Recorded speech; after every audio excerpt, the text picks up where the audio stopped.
I look like, you know, the shadowy figure in the documentary that they have to lower and like, yeah, so I've seen him months ago and he was ready. Yeah. Hello everybody. Today we're going to do that's so funny. Now wait, I'm gonna bring you to the light. Wait a second. Oh, sorry. You good? Yeah. Alright. So let's bring you to the light. Let's go. Alright. Hello everybody. Welcome to this new video with this super microphone. So today, yeah, a little bit special. I was supposed, previous weeks, on the Friday today, for me, I was, like, this session was deadlifts, some press, and a lot of grip. You know me by now. And I'm gonna remove the deadlifts because I want to deadlift only once a week. I was deadlifting twice, and I'm gonna go on deadlift once a week, squat once a week, press still twice a week because it's like a smaller exercise. So putting it only once would be not enough, I think. Twice, I think is the sweet spot. It's gonna be good. And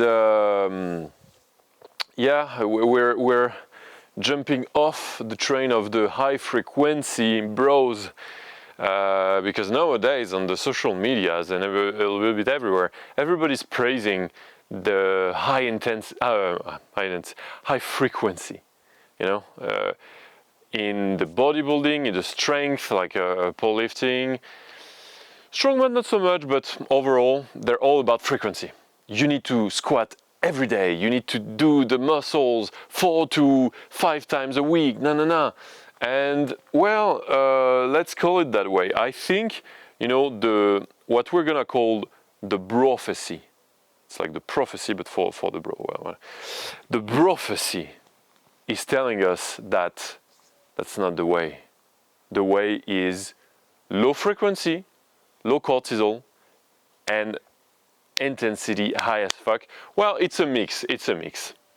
I'm teasing you a little bit here because, like, for the deadlift we're gonna do it once a week, for the squat once a week, so it's very low in frequency. But for example, the grip, I'm still training the grip fucking every day because, like, the grip, look at these the tiny little muscles of the hand. Imagine if I was to train this only once a week, it doesn't work. You gotta feel what's happening. And deadlifting only once is gonna allow me to go even crazier for the grip and the different accessories. Because I have a lot of ideas coming to me, you know, a lot of inspiration, and there's a lot of stuff I wanna try to add in the training. For example, I'm gonna do some cable work where I'm gonna train, you know, I don't know how it's called, but like lateral type of flexion of the wrists. I think it's gonna feel great overall, and for the elbows and stuff, I want to do some more grip stuff because I want to do like the handles, like the Rolling Thunder, the pinch grip. I want to do some rowing on that. I'm gonna try to do them every day. I'm gonna see if I have the time. It's only a matter of that. If we had infinite time, I would do everything every day. I don't. But for those handles, I want to, because you can row some pretty, at least on the Rolling Thunder, you can row pretty heavy. The pinch a bit less, but you know, the pinch is always cool because thumb fucking goated, you know? On the grip world, I think the thumb is very underrated. And if you have a good, even if you have small hands, which I don't, I have like, I'm 1 meter and 92 centimeters high, so I have pretty big hands. But even for my bros with little hands, if you have a strong thumb, you're gonna have a strong grip. It's always the argument like, oh, I don't have a strong grip because my hands are, my fingers are like little sausages. Thumb is the answer. So whatever. Today we're gonna do training half and half because I have some patient in the middle of the day. I'm a psychologist So first we're gonna train some barbell. I'm gonna do some rowing, thumbless rowing. So the thumb like this and not, thumbless, some shrugs, some finger, oh yeah, like the fingertip shrugs. Oh my God, I love this. Let's go, let's train. Yapping way too much right now. Tell them you're a psychologist on every video? I'm gonna tell them I'm a psychologist on every video. I'm gonna film like this. Like this. Like that? Yeah, like this. All right, let's put some weight.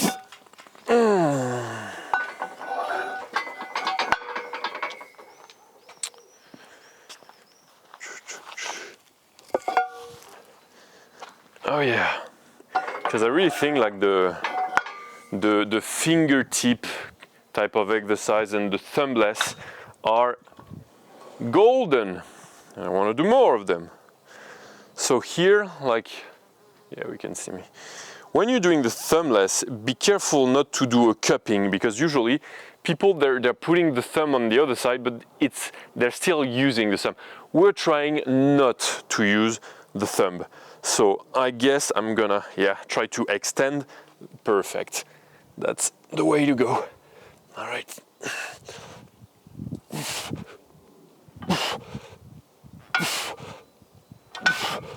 All right.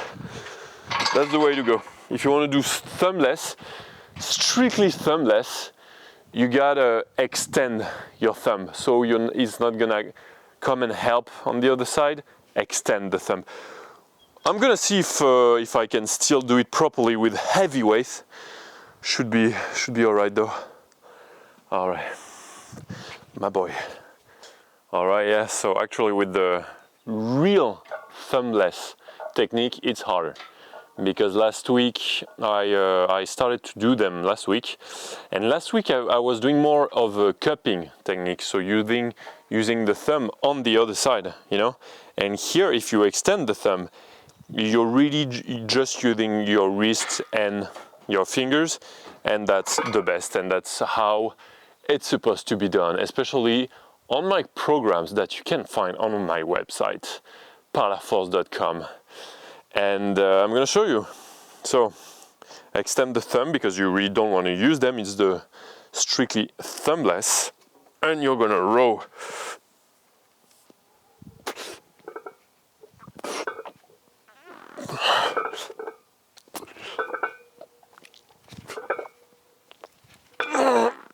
Let's go. Oh yeah.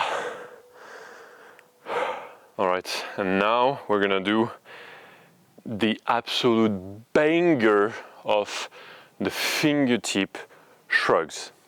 And here you're lucky. You're really lucky because I'm showing you the secret of the strength of the gods. Because the fingertip shrugs is just insane for the grip. Insane. Really, I'm so excited. My training lately, I'm really excited to do it. I can't wait to train. And it's crazy, like when you have a purpose, when it means something for you, it changes everything. Because I started to train seriously, like with intention, at the beginning of the year. At the end of last year, goddamn, my training was a wreck because I didn't have any goals, I didn't have any intention when I was training, to the point where I wasn't even training legs, I wasn't even doing squats or deadlifts, because doing squats when you don't have any purpose, you're just not gonna train them. The famous skipping leg days. You stop skipping leg days when you have an intention, when it means something, when there's a reason good enough for you. And so I'm showing you some little secrets, not all of them, but some of them. And so the fingertip, you have to put the bar as far as you can in your fingers, as far as you can from your hand, as far as you can means like if you hold them really from the tippy tip of the finger, you cannot. So still, like for me, it's gonna be like this. I don't think you see them. I'll show you a close up. And here, and you just shrug.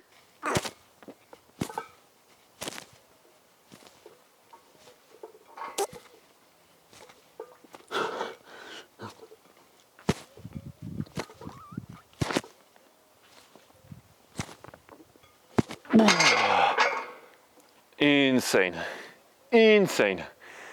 The tension it puts in all your fingers, even your pinkies, incredible. Really, it's been only 2 weeks, and for this type of exercises that I'm doing here, or the pinching exercises and all, I cannot wait for them to, really bring the fruits of the efforts.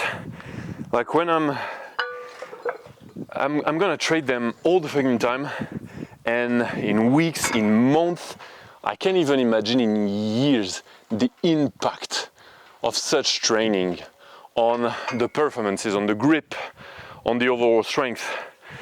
And because what makes them so golden, it's the dynamic part. I talk about it all the time, and I will do it again and again and over again every single time if I have to. The dynamic part. Everybody's training the grip so statically.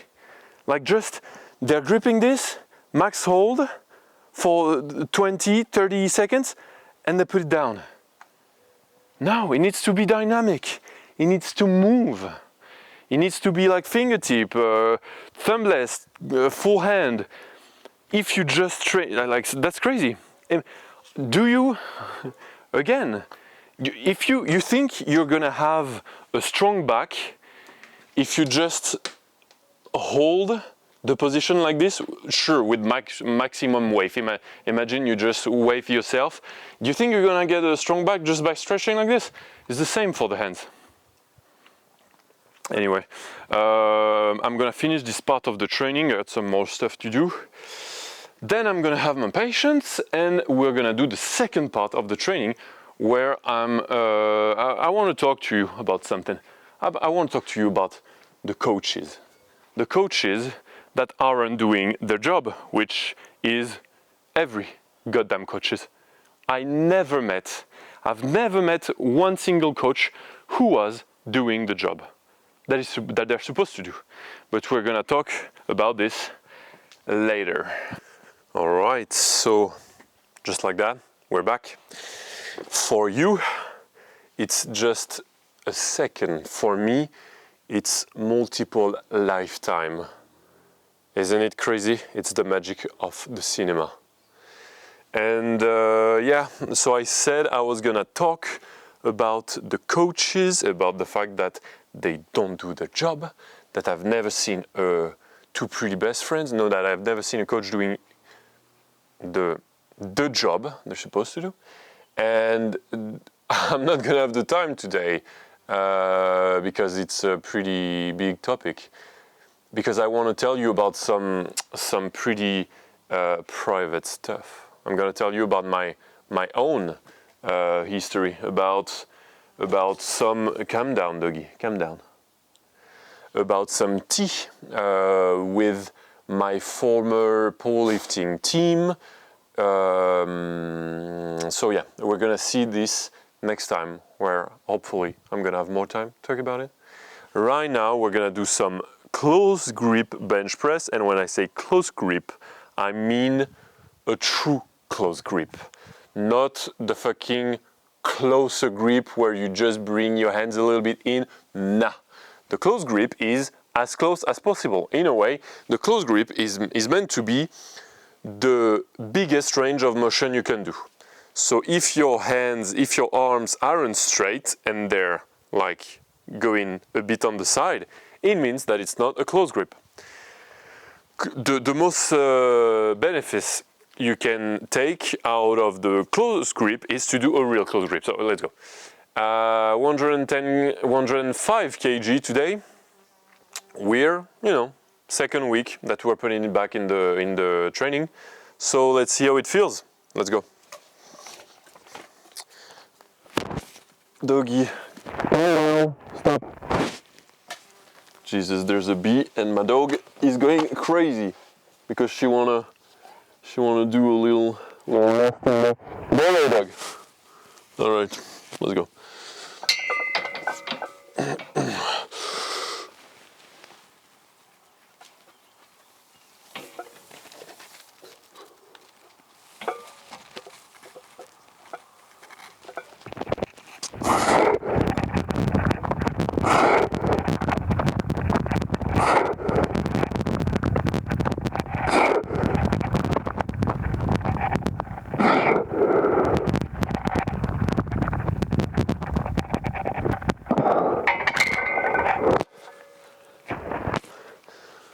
All right, what's up, dog?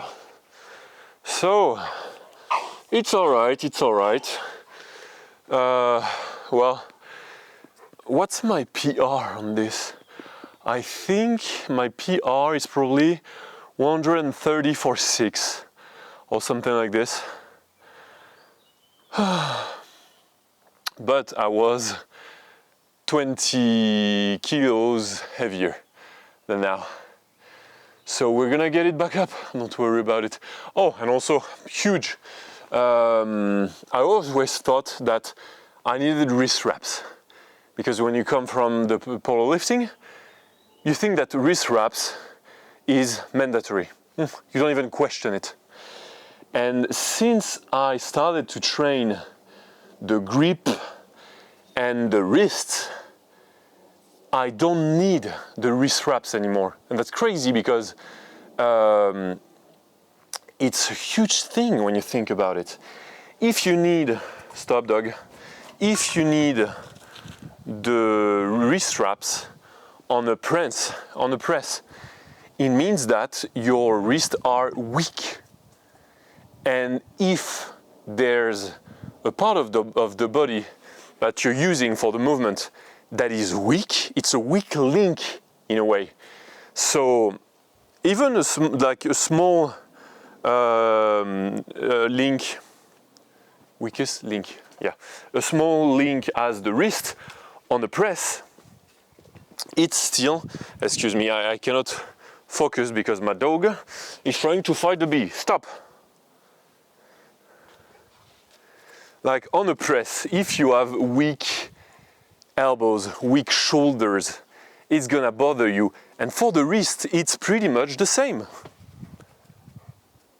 So now I don't need it anymore because my wrists are strong enough to take the bench and all the presses.